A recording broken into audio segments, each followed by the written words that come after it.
Smoke rose over Lebanon on Wednesday as the cross-border conflict between Hezbollah militants and Israel continued. Sirens sounded as Israel's overnight airstrikes on Lebanon's Beirut reduced some buildings to rubble, while explosions rang out in a southern Lebanese town. Meanwhile, Hezbollah said it targeted Israeli troops near the border with artillery shells and rockets. The Iran-backed movement, which had been launching rockets against Israel in solidarity with Gaza, said it pushed Israeli troops back and managed to prevent them from holding territory in Lebanon.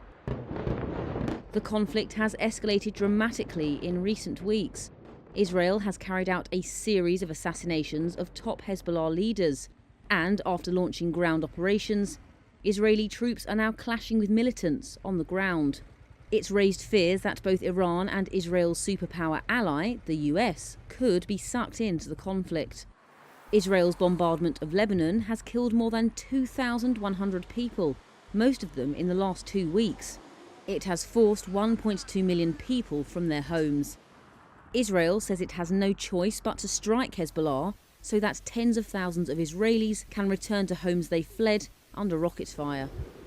Hurricane Milton made landfall on Florida's west coast on Wednesday and marched across the center of the state.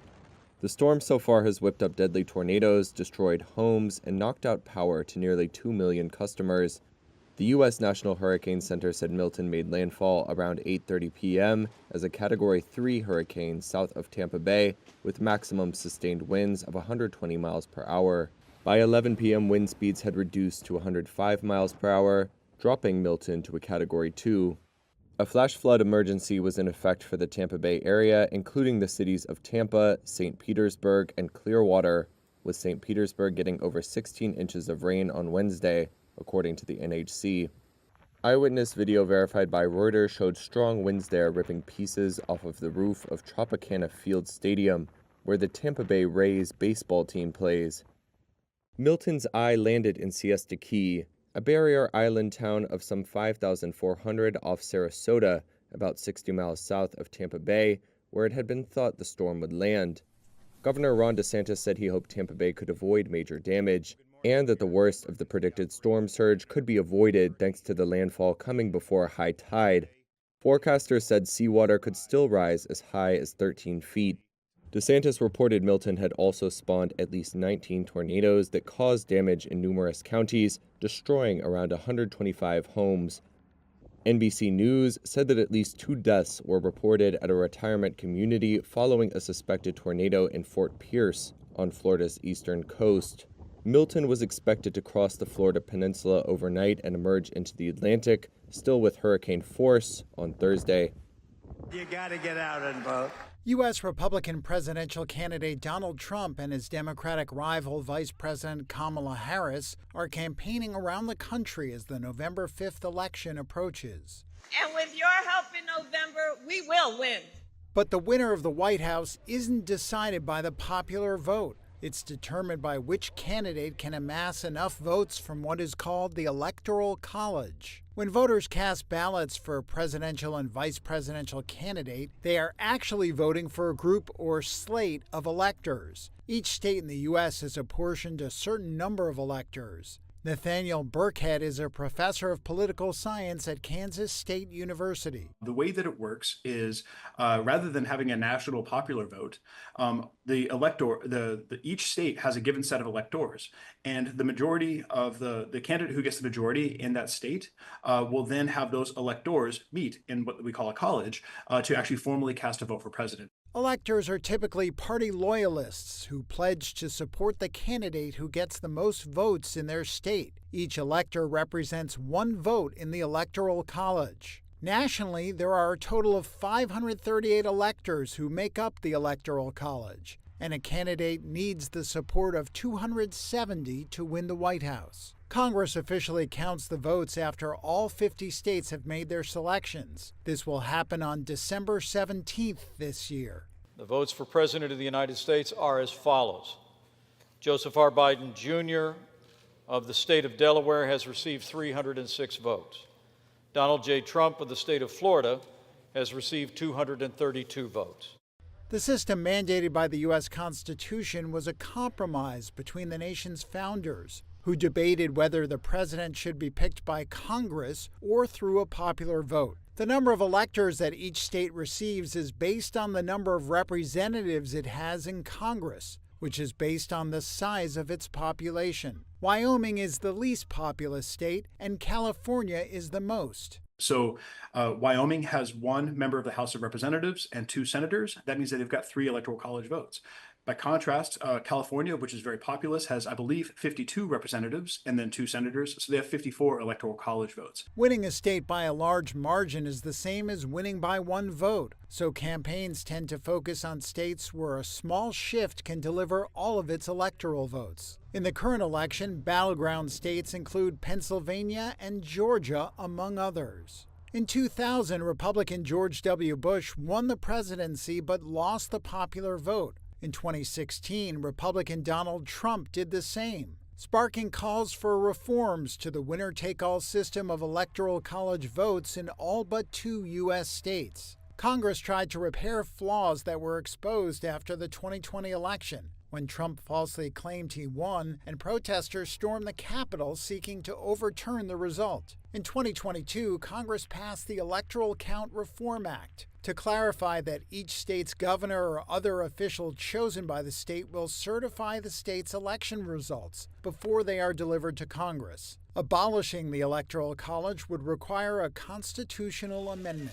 Harvesting is underway on the slopes of this olive grove. But this isn't a southern European country, as you might expect. Amid Europe's warming climate, these olive trees are thriving in Hungary.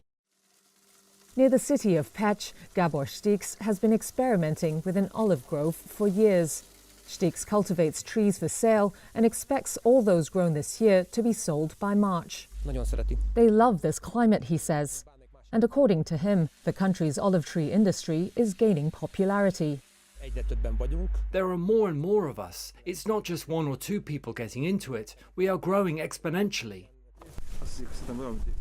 Since 2008, winemaker Csaba Tarok has bought around 200 olive trees from Spain to plant in his vineyard. It's near Lake Balaton in western Hungary, on a volcanic butte with sunny slopes, ample rain and rich soil. And his trees are happy there. We increasingly belong to a climate where these trees can find a home on the better slopes. For me, it's not about wanting a decorative tree. I see these trees as an integral part of the landscape here in the future. Tarok takes his hand-picked olive crop to neighbouring Slovenia to be made into virgin oil. He then sells that for around $120 per litre, or about 34 fluid ounces. Southern Europe is becoming like a desert in its climate, Tarok says, and the areas where olive groves can flourish appear to be shifting northwards. Spain usually supplies around 40% of the world's olive oil, but it has suffered poor olive harvests in the past 2 years, no thanks to heat waves and a prolonged drought. That's doubled olive oil prices to record levels, though the Spanish Farm Ministry said last week there are signs of a recovery this year. According to the European Environment Agency last month, the continent is the fastest warming in the world, and it faces a greater risk of drought in the south. Nowadays, even north of Hungary in Slovakia, it's become trendy to plant olive trees to give gardens a Mediterranean feeling. Garden centre owner István Vas has imported some 25 truckloads of olive trees from Spain this year, selling them for about $330 to $550 per tree. There are lots of olive trees planted outside in the gardens, and they cope really well, he says. Still, Vas recommends covering them up for the first winter to protect them from the freezing temperatures that do take place. He turned a staid and sprawling Indian conglomerate into a global player. Now, Indian tycoon Ratan Tata has died at the age of 86. The news came in a statement from the Tata Group late Wednesday. He ran the firm founded by his great-grandfather for over 20 years as chairman and worked at several group companies, including what became Tata Motors. In 1991, he took the group helm after his uncle stepped down, taking over just as reforms opened up India's economy to the world. The new boss went on to win renown for his bold acquisitions. That began fairly small, with the purchase of British tea brand Tetley in 2000. But then he bought European steelmaker Chorus for $13 billion in 2007, at the time the largest ever foreign takeover by an Indian firm. A year later, Tata acquired the Jaguar and Land Rover car brands then owned by Ford. Pet projects at the Autos division included the IndyCar, the first car model designed and built in India and a big commercial success. But Tata also pushed, and even helped design, the ultra-budget Nano car priced at just $1,200. Hurt by bungled marketing and safety worries, that was less of a sales hit. Known for his quiet demeanour, Tata nonetheless faced controversy at times. That included a bitter public feud with Cyrus Mistry, the scion of another billionaire clan, after he was pushed out of the company in 2016. After stepping back from control of the group, Tata became known as an investor in Indian startups. Country Prime Minister Narendra Modi said India had lost a visionary business leader, a compassionate soul, and an extraordinary human being. A strike by Samsung workers in India showed no sign of ending on Wednesday. The group of more than 1,000 employees from a factory in southern India has rejected a settlement offer. The strike is the biggest such labour dispute in recent years in the country and has entered a second month. The strikers have disrupted production and protested in a makeshift tent close to the Samsung factory near the city of Chennai. They have demanded higher wages and union recognition. The plant is critical to Samsung's ambitions and made up roughly a fifth of its $12 billion India sales from 2022 to 23. Samsung this week made a proposal to provide a monthly incentive of 5,000 rupees or $60 until March. Documents also showed the South Korean firm offered more air-conditioned buses, a diversified cafeteria menu, and a gift card of $24 in case of the birth of a child. The Centre of Indian Trade Unions, or CITU, is the labour group supporting the protests. Its state president said it had rejected the latest offer as Samsung didn't recognise their union. Samsung said in a statement it signed an agreement and will engage with workers to address their concerns, but it didn't comment on the strike still continuing.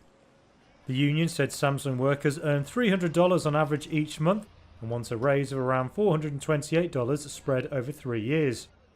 Samsung argues the average monthly salary of full-time manufacturing workers at the plant is nearly double that of similar workers in the region.